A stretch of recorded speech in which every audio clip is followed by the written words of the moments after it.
For today's video mga pare koy, at magandang umaga sa mga suki namin dyan. Sa gustong bumili pero hindi pa po alam kung saan kami nakapesto, dito po sa loob ng Pabahay 2000 Public Market, dito lang po pala kami sa bandang dulo. At kakatapos lang po pala namin dyan mag-display ng bangos at tilapia. At ito naman ang nakakulay pula ay si paring Jer. Kakatapos lang po pala niya magtimbang ng tilapia na buhay. At sa bandang dulo naman ay si Kuya Gilbert. Siya po ay driver ng truck ng aming amo na bumabiyahe papuntang Peaceport para mamili ng aming mga panindang isda. At ito naman si Otol Ariel. Bali ulo nga po pala ng pink salmon yan ang kanyang hinihiwa. Yun o, Boss Gilbert, papugi muna siya habang binibidyohan ko. Bali pagpaling ko ng video sa bandang kaliwa, siya naman po si Ate Merlinda, ang tagalista ng mga isdang hinahango. At bigla niyang napansin na binidyohan ko siya, tinakpan niya agad ang kanyang mukha. At dito nga nirolling ko muna ang aking kamera. At bigla kong nakita ang tagapamili ng isda ng aming amo. Siya po pala si Otol Boboy. Ang pinakapuging babae raw ay sorry boss, kasi nadulas ang aking pagsasalita sa voice record. Rolling po pala tayo ulit sa bandang kaliwa. Ito nga pala ay fresh na puset at kakadisplay lang po pala niyan. At ang katabi niya naman ay hipon. Bali ang tawag sa aming mga Bisaya ay pasayan. At nagulat ako at may biglang sumilip sa aking pagbibidyo. Si Egoy Vlog lang pala.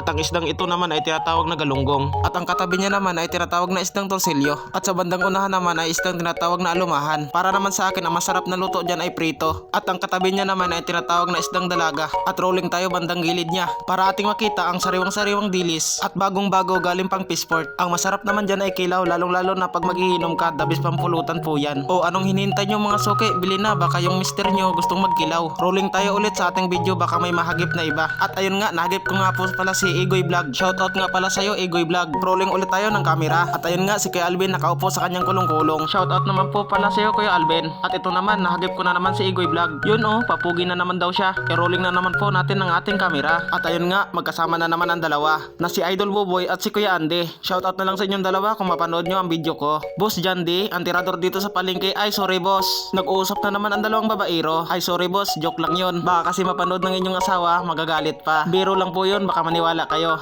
Baka hindi nyo lang alam, loyal yan si Lima. Ay sorry boss, sa isa lang pala. Rolling ulit tayo ng camera at nahagip ko si Tatay Danny. Shoutout sa'yo tatay. Bali, rolling ulit tayo ng camera para malaman natin kung anong mga ginagawa ng aking kasama dito sa palengke. Huli ka Egoy Vlog, bising-busy sa pag-display ng iba't ibang klaseng isda. Bali mga pare ko, tapos na po pala i-display ang mga bangos. Bali nag-aantay na lang po kami kung may bibili na customer. Bali lalapitan ko nga pala si paring Jer, kasi natulala na sa kaharap niyang isda na tinatawag na tilapyang Batangas. At ayun nga, may bibili na customer na tilapyang buhay. At tinawag ko nga si paring Jer, sinabihan ko siya na may bibili na buhay na tilapia. At pupunta na rin ako kung saan ako napwesto. Bali ang tinda ko lang po ay tatlong klase. Meron tayong bangos dagupan, meron tayong tilapyang Batangas, meron tayong tilapyang Pampanga. At ito nga, ready na si paring Jer para linisan ng tilapyang buhay na binili ng ating customer. Bali si paring Jer, sobrang sipag nga po pala niyan. Sa hindi nakakaalam, single pa po yan. Baka po may single dyan na viewers ko at followers. Irerito ko po to si paring Jer. At hanggang dito na lang po ang ating video mga pare ko. Salamat!